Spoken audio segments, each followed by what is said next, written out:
Alright, hey guys, Coach Rob here. Just want to talk to you real quick about how we can use the weight room to slow down your movement, give you a nice controlled environment where we can refine what you're doing in here so that when you take it out onto the field, onto the court, etc., you're going to be in a much safer position, a much more efficient position, and we want to make it something that you don't actually have to think about at all when you're out there. So I'm going to talk about two different moves right now. This is going to be relating to the knee and to the shoulder. I'm going to talk about the squat real quick, and I'm going to talk about the push press and how we can use those movements to diagnose faults that we're going to see out on the field or out on the court. All right, so bear with me for a sec.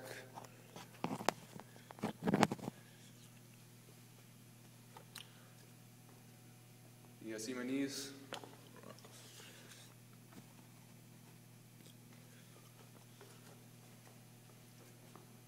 All right, so with the squat, when we concentrate on the squat, we always set up feet shoulder width apart. We really focus on shoving the knees out as you're squatting and keeping the weight back on your heels, right? So this is going to be our position, dropping down at the bottom when we squat. Now, where that translates and where you're going to see this become a problem if you don't do that, big one is going to be on your jumping and on your landing. So, say I'm going to, going up for a rebound or, jumping to catch a pass. Right, off the bat, if I go to jump and I don't have that control of my hip, don't have maybe flexibility in my hip, etc., I go to jump, my knees cave in. One, I'm losing a lot of power. This is not very efficient for my body to jump from. And two, this is a very unsafe position for my knees. There'll be a lot of lateral force on the knees, what's called a valgus knee. And this is a huge indicator and a huge predictor of ACL injuries. Right? Most of the time it's going to be on the landing. So with the jump, this is what you'll see off the bat. You'll see a jump up and then you'll see it land back in this position again.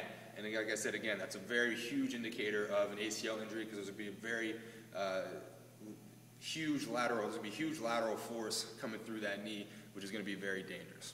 Right?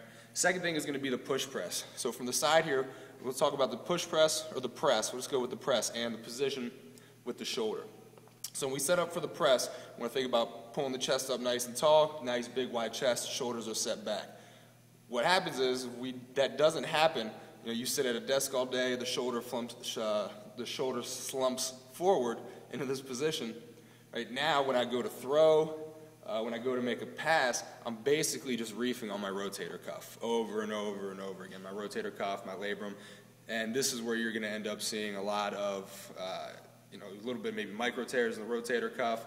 You'll see tendonitis in the shoulders a lot, some lateral elbow pain. This is where we get that tennis elbow from when you're missing that internal rotation of the shoulder and you can't get the shoulder back into a good position. Okay, so like I just said, these are just a couple different moves that we use to diagnose any problems that you might see out on the field, and then we use it, diagnose it, and then we can refine it in the weight room so that when you go out into the field, it's not something you have to worry about. You can be safer, you're going to be more efficient. All right?